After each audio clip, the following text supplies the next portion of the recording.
Президент Обама упомянул об одной из угроз, это ИГИЛ. Ну а кто помогал вооружать людей, которые в Сирии боролись с Асадом-то? It's a disaster, and here's the thing.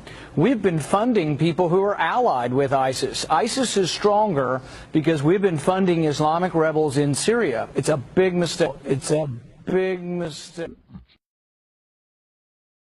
In this video clip, you're going to hear John McCain accidentally reveal that the United States wanted to arm ISIS.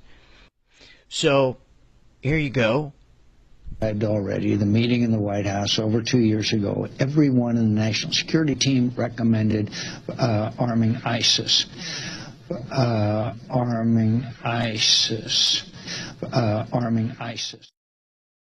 During the 80s, we were allied with Osama bin Laden, and we were contending with the Soviets.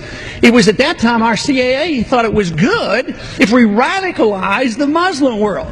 So we financed the madrasa schools to radicalize the Muslims in order to compete with the Soviets.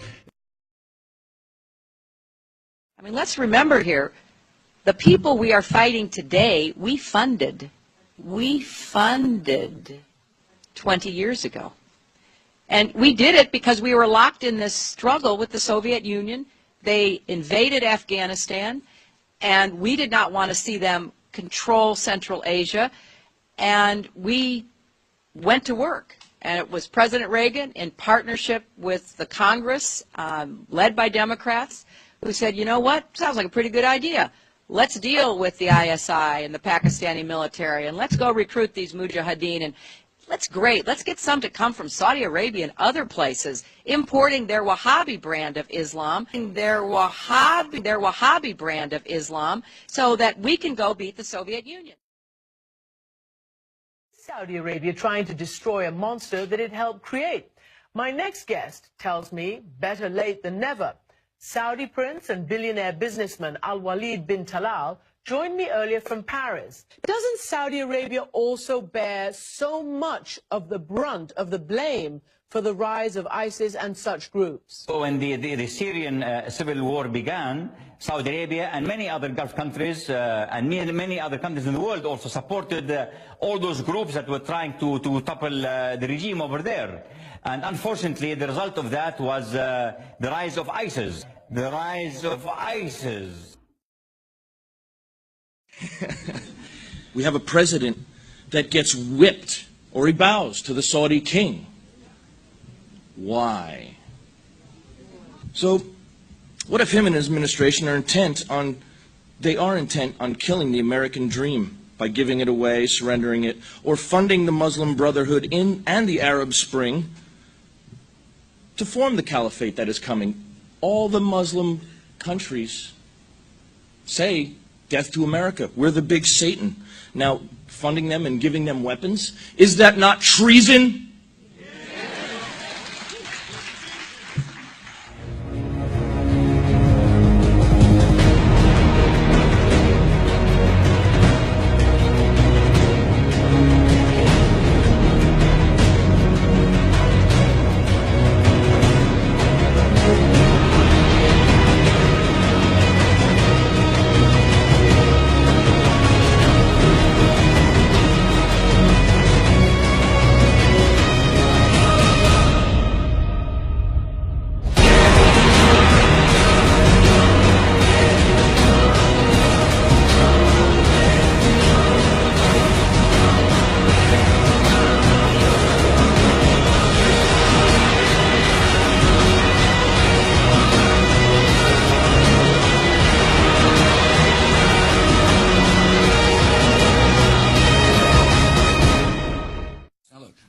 Part of the reason we went into Iraq the main reason we went into Iraq at the time was we thought he had weapons of mass destruction. It turns out he didn't, but he had the capacity to make weapons of mass.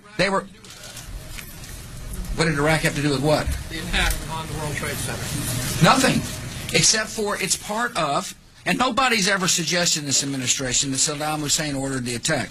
Iraq was a Iraq was a